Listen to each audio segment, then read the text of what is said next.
Let's share the Word of God today. The passage today is Mark 10:17 to 22. Nang siya'y paalis na, may isang lalaking patakbong lumapit kay Jesus.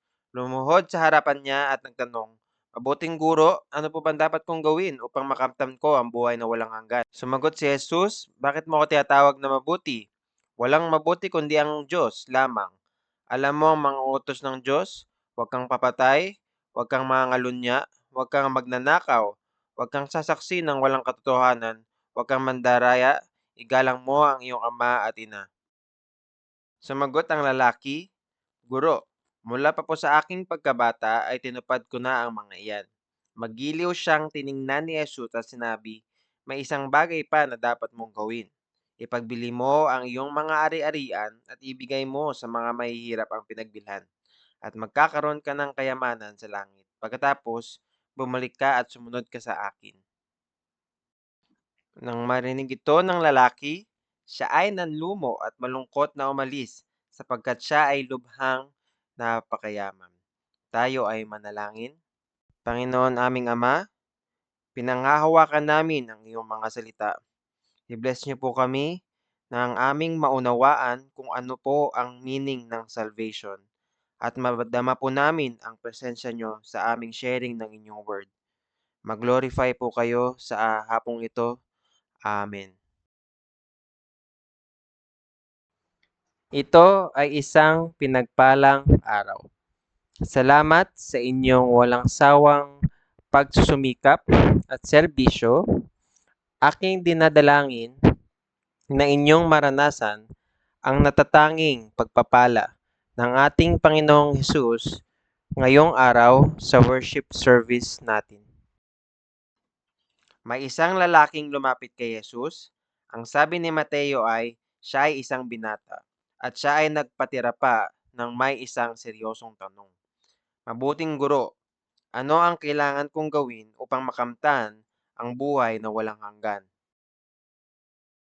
So ano ba yung question dito? So kung ipa-paraphrase natin yung kanyang katanungan ay paano ba ako maliligtas? Pakinggan natin ulit yung conversation ni Jesus at nung young man. Sumagot si Jesus, "Bakit mo ako tinawag na mabuti? Walang mabuti kundi ang Diyos. Alam mo ang utos niya, huwag kang papatay, huwag mangangalunya, huwag magnanakaw, huwag sasaksi ng walang katotohanan at huwag mandaraya. Igalang ang iyong ama't ina." Ang sabi ng binata ay alam na alam niya ang nilalaman ng mga 10 utos. Kaya ating pakinggan ang kanyang kasagutan. Sumagot ang lalaki, "Guro, mula pa po ng aking pagkabata ay tinutupad ko na ang mga iyan." So kung ating naman susumahin, ang tanong ng binata ay paano ba makakamtan yung tinatawag na buhay na walang hanggan? At ang sagot ni Jesus ay yung mga nilalaman ng 10 utos. Ang sagot ng binata ay sinusunod naman niya ang lahat ng ito. Ngunit bigyan natin ng mas detailed na atensyon ang sunod na sinabi ng ating Panginoong Hesus. Magiliw siyang tiningnan ni Jesus at sinabing, "May isang bagay pa na dapat mong gawin.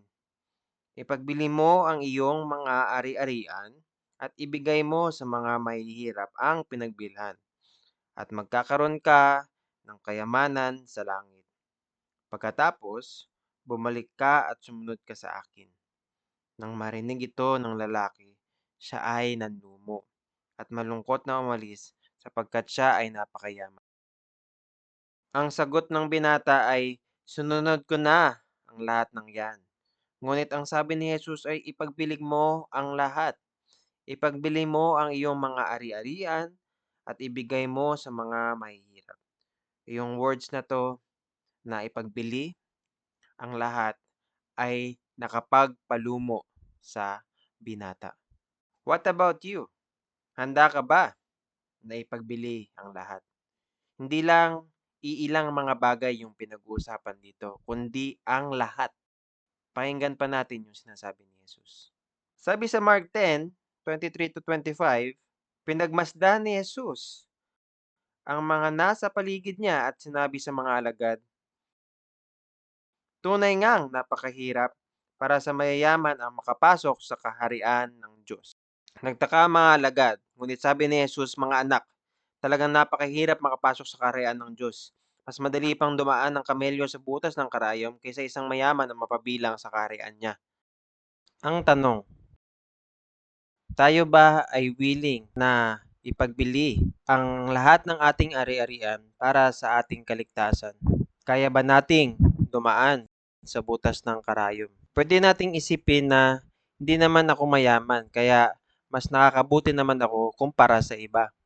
Hindi mo rin naman kayang ibenta yung mga ari-arian mo, kahit nga yung kalahati lang. Kapag salvation yung pinag-uusapan, alam natin na wala tayong kakayahan na iligtas yung sarili natin. Ang starting point ng communism ay mamuhay tayo ng sama-sama at i-share natin ang lahat ng ating mga ari-arian. Ang idea is makagawa ng isang utopia o isang mundo ng lahat ng tao na naninirahan dito ay mag-give up ng kanilang mga property at mamumuhay ng mapayapa. Walang dibisyon na kung saan yung mga may meron at yung wala ay magpapatuloy na mag-exist. Pero hindi ito yung realidad. Kasi merong mga dictators, may mga corruption, at merong gap between sa mahirap at sa mayaman. Ano ang kailangan nating gawin para makamit ang buhay na walang hanggan? Sundin lamang ang mga nilalaman ng kautusan, pero may kulang. Ipagbili ang lahat. Ito ang revelation natin ngayong araw.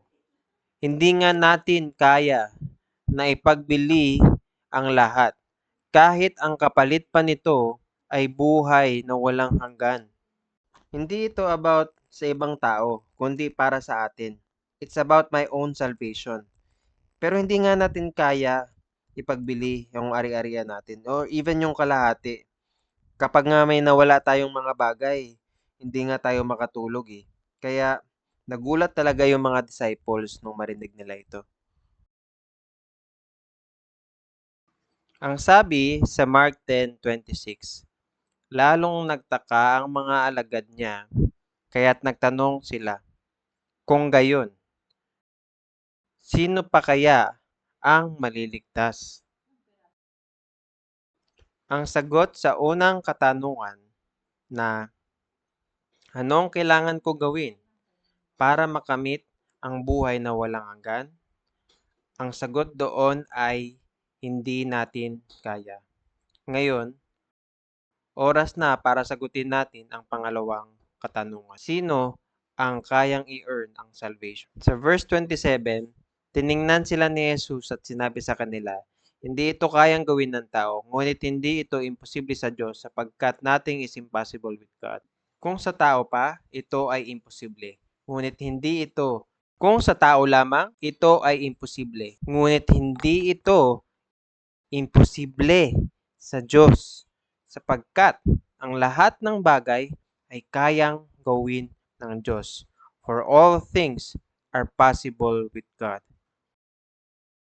So pag ang salvation yung pinag-uusapan, hindi dapat na yung ako yung subject. Kasi sa usapan ng religion, ikaw yung nagiging subject, yung kailangan mong gawin, kailangan kong gawin na effort, yung kailangan magpenitensya, or kahit na yung pagme-meditate.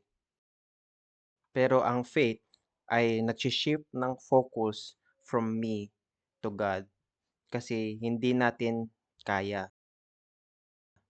Ang tanging magagawa lang natin is to have faith doon sa someone na kayang gawin ito. Kung kaya ko na manatili lang na maniwala na parang isang helpless, gagawin ko. Pero sa matter ito ng salvation eh. Hindi lang ito basta-basta. Kaya kung kaya kong ito gawin, sabihin ko na lang na sige nga, try ko ngang gawin. Dahil nga sa kadahilanang hindi ko ito kaya, wala na akong ibang pwedeng gawin kung hindi maniwala. Maniwala doon sa someone na kayang gawin ito at sabihing, I believe in you.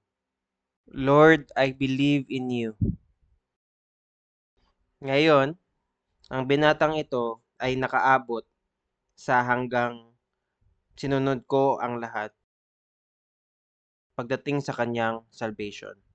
Pero siya ay nag-fail pagdating doon sa pinagbili ko ang lahat.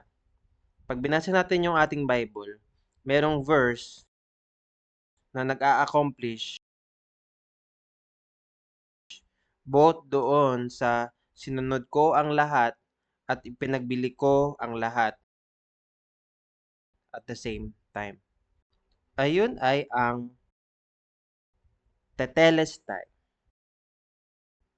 Tetelestai.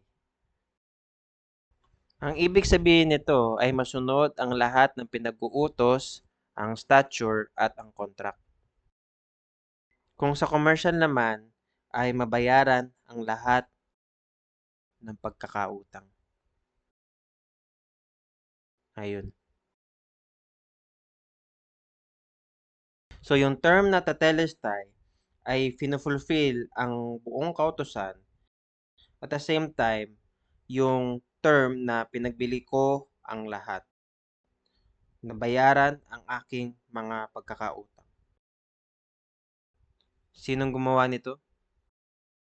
Nakasulat sa John, sinabi ni Jesus, it is finished. Iniyuko niya ang kanyang ulo at nalagot ang kanyang hininga. It is finished. Ito ang word na tetelestai.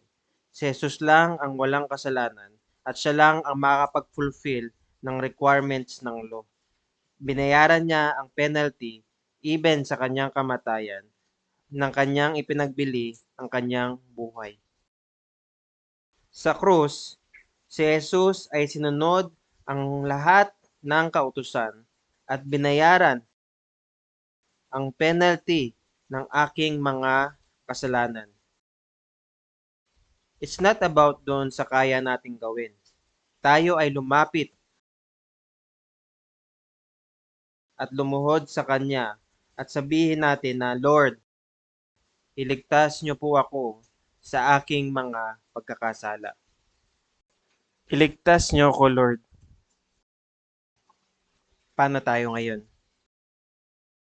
Mga seafarers ngayong Sunday, naniniwala na ba tayo kay Jesus na kanyang ipinagbili ang lahat, even yung sarili niya, para tayo ay maligtas? Tayo ay manalangin.